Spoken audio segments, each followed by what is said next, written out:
आणि मी म्हणतो जसं राजाला जात नसते ना तशी लीडरला सुद्धा जात नसते, पुढाऱ्याला सुद्धा जात नसते, धर्म नसतो.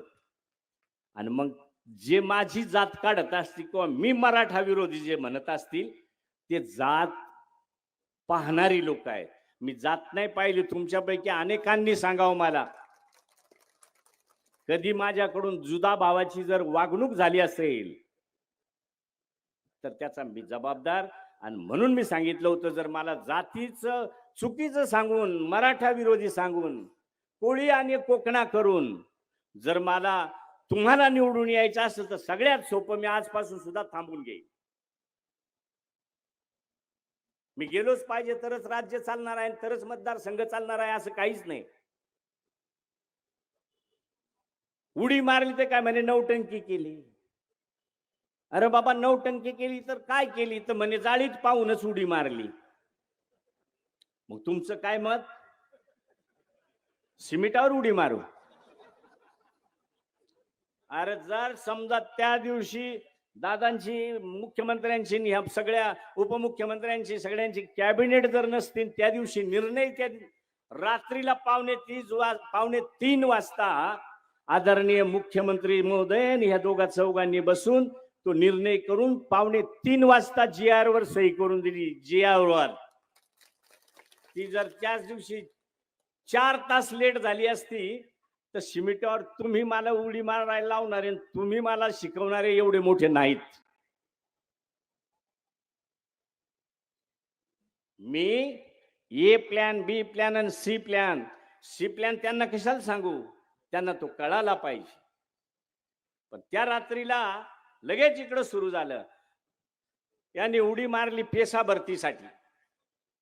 आणि मी लय 2-4 मुद्दे दिले होते आणि ते आज करू, उद्या करू, 15 दिवसांनी झाले असते. पण मला माहित होतं त्याच्या आता आचारसंहिता लागली तर ते काहीच होणार नाही. आणि एका माणसासाठी लढलो असं जरा.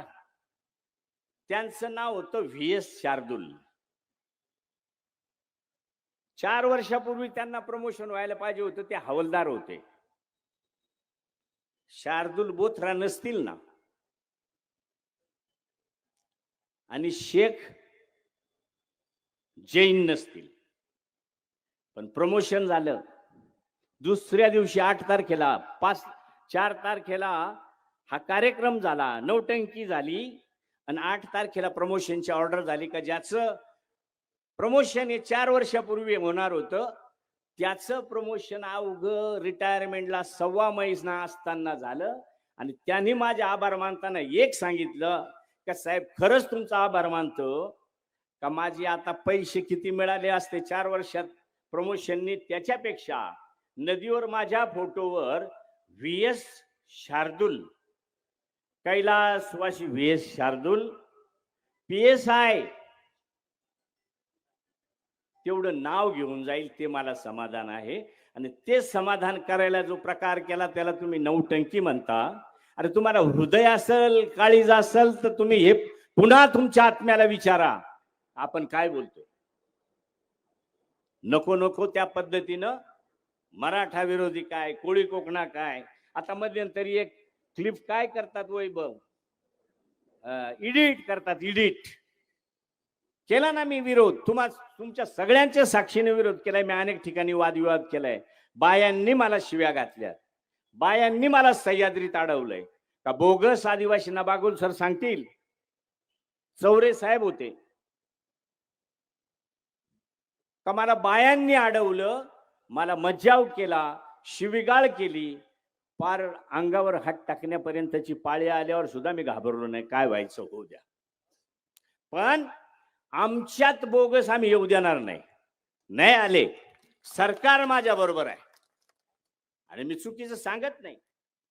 अनेकांनी घुसखोरी करायचा प्रयत्न केला, कोणी तंगड्या तोडायला निघाले. क्लिप ऐकल्यात तुम्ही, त्यांनी सुद्धा ऐकल्यात. 1 लाख रुपये देऊ झिरवाळांचे दोन्ही तंगडे तोडले तर. मी त्याच दिवशी त्याचं उत्तर दिले. अरे बकरी ईदाच्या दिवशी 11 लाखाला बकरा गेला. झिरवाळ बकरा नाही, झिरवाळ माणूस आहे. त्याचं रेट वाढवा तर कोणी हिंमत केली तर करेल, नाही तर बकऱ्यासारखं कोणी घेऊन आणि कोणी तंगड्या नाही तोडणार. आणि तंगड्या तोडल्या ना तर ते कोणते ऋषी गडबडत पंढरपूरला गेले. कर्मदा कर्मदास गडबडत गेले. मी समाजासाठी जर आता ठरवलंय ना तर तंगड्या तोडून नेल्या तर त्यांच्या प्रमाण प्रयत्न करेल, त्यांच्याप्रमाणे. पण तुम्ही चार मतांसाठी तुम्ही क्लिप एडिट करता आणि मला शिकवता. अरे मी 3 वर्षापासून कोर्टात झगडतो, 3 वर्षापासून. आणि मला हिंदू महादेव कोळी आणि निव्वळ कोळी कळत नाही असं. अरे मी जातीच्या दाखल्यांवर आमदार झालोय. जातीचा दाखला काढणं हा माझा छंद होता. मला सूची कळते, मला संविधान कळतं.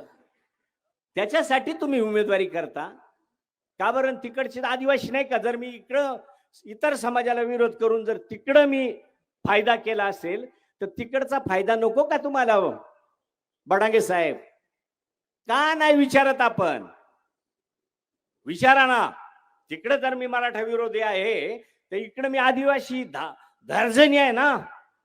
मग आदिवासी धार्जनीमध्ये त्यांना जोनच जाती माहित आहे, कातकरी माहितच नाही, वारली माहितच नाही. अरे आपण 45 म्हणजे जमाती आणि आपण सगळे म्हणजे समाज. तुम्ही अशा पद्धतीनं करणार असेल तर शेवटी त्याच्याजवळ बेरीज आहे.